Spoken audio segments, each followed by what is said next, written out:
Hola, cordial saludo. Mi nombre es Oscar Tulio Jiménez Méndez. Estoy en el programa de instrumentación y control de procesos industriales en la ficha 2995446. Y a continuación, en este video voy a explicar el capítulo del telesquemario dedicado, en este caso, a los motores eléctricos, especialmente a los motores asíncronos trifásicos, que son los más usados en el automatismo industrial. Este fue uno de los que más me llamó la atención. Y pues en este capítulo es muy técnico y a la vez esencial porque me ayuda a entender cómo funcionan los motores eléctricos y nos permite seleccionar, proteger y controlar correctamente los equipos que dependen de ellos. Entonces, aquí iniciamos en esta presentación con una pregunta o título, tipo título pregunta. ¿Por qué es tan importante el motor asíncrono trifásico? Porque en el mundo de la industria, la energía eléctrica es la principal fuente para accionar maquinaria.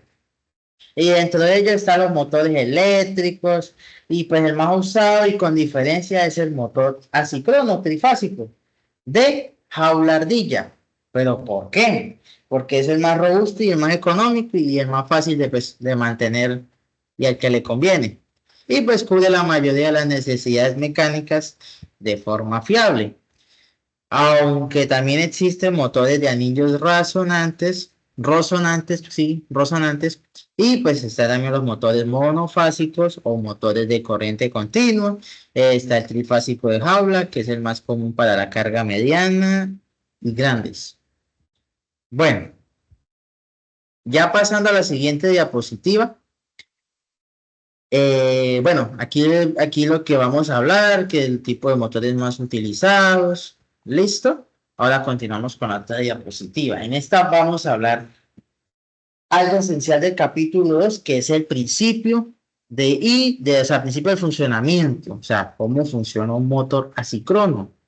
Pues que aquí tenemos que nos habla que el extractor genera un campo magnético giratorio y pues el rotor recibe la corriente inducida y gira. El chiste de deslizamiento, pues el rotor va más lento que en el campo.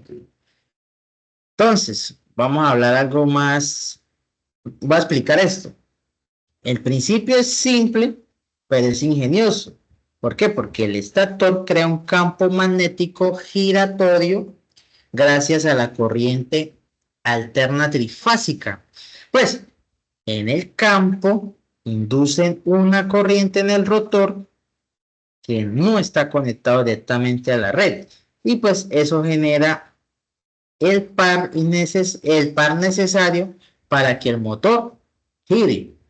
Y pues el rotor nunca alcanza exactamente la velocidad del campo magnético y siempre va un poco más lento. Y pues esa es la diferencia y se le llama deslizamiento. Y es necesaria para que haya una inducción. Después seguimos con las partes del motor y componentes principales del motor. Entonces, un motor asíncrono está compuesto por el estator, que es el que genera que en el campo magnético gire. Después tenemos el rotor, que es el que recibe la inducción y gira. Y después tenemos el eje que transmite el movimiento a la carga. Y después tenemos la carcasa o cojinete y ventilador, que es como es el que protege y enfría el motor. ¿Sí? Aquí podemos ver la simbología pues, del motor. Entonces, tenemos efectos de variaciones eléctricas, cómo afecta la tensión y la frecuencia. Entonces, baja tensión, pérdida de par, sobrecalentamientos, alta tensión, daños en el aislamiento, frecuencia de cambio directo. Entonces, para explicar mejor a fondo esto, el capítulo nos da a entender ¿Cómo afectan las variaciones de tensiones y frecuencia al motor? ¿Por qué? La variación de tensión, si baja demasiado, el motor pierde par y puede calentarse. Y si sube, se esfuerza el aislamiento y se corta la vida útil. Y hasta ahí llegó el motor.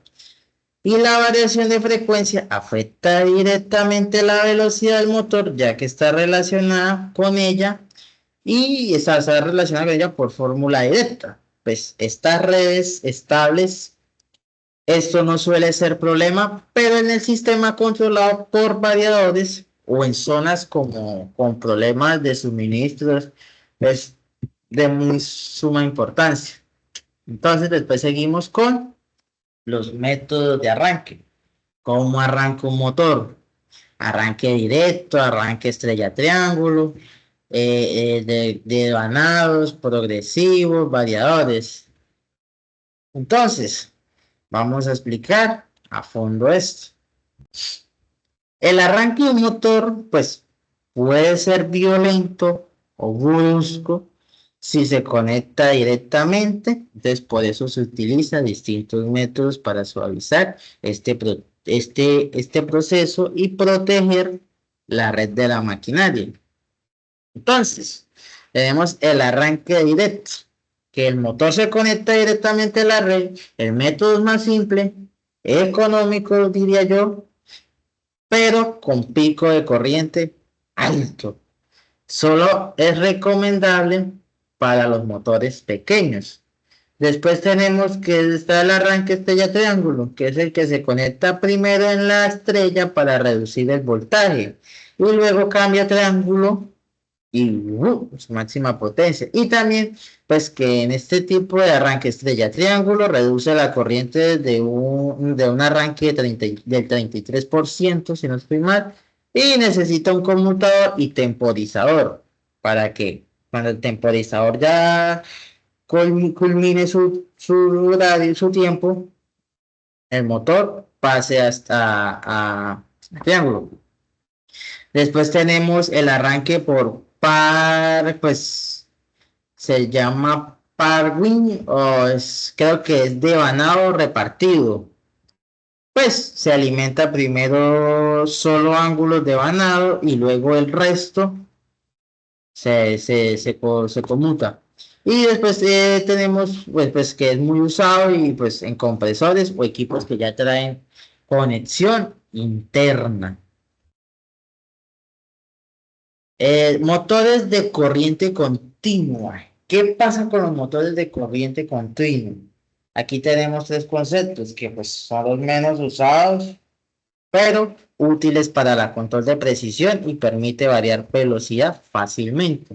Requiere mantenimiento, pues escobillas y colectores. Vamos a explicar eso bien a fondo. La elección depende.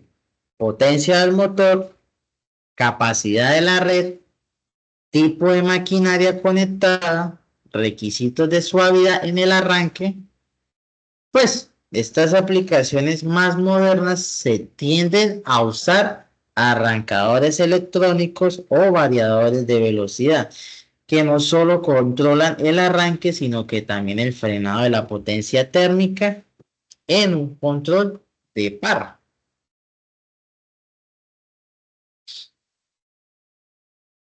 En este caso, los motores de corriente continua, aunque hoy en día su uso ha sido disminuido, los motores todavía se usan en algunas aplicaciones específicas como el sistema de atracción, laboratorios, control de precisión. Son también motores que permiten variar fácilmente pues, la velocidad, pero su mantenimiento es más costoso. Por eso están los colectores y escobillas que se desgastan con el uso. Entonces, ya para concluir en este capítulo 2, porque es clave entender este capítulo, porque sabemos cómo uno explica cómo funciona y arranca los motores, a elegir la mejor opción para la aplicación y diseñar y mantener un sistema de seguridad eficiente. Entonces, este capítulo 2 del telesquemario pues nos enseña que los motores eléctricos son el corazón de muchas aplicaciones industriales, porque aquí en este capítulo se aprende cómo funciona, cómo se protege, cómo se arranca correctamente, es que es muy clave para el sistema de automatización que sea de manera segura, eficiente y duradero. Pues en este caso, este conocimiento adquirido también permite elegir a los dispositivos adecuados como los contactores, relés y variadores y que sirven para aplicar a las mejores prácticas según la carga que se va a mover. Entonces, con esto fue todo. Muchísimas gracias.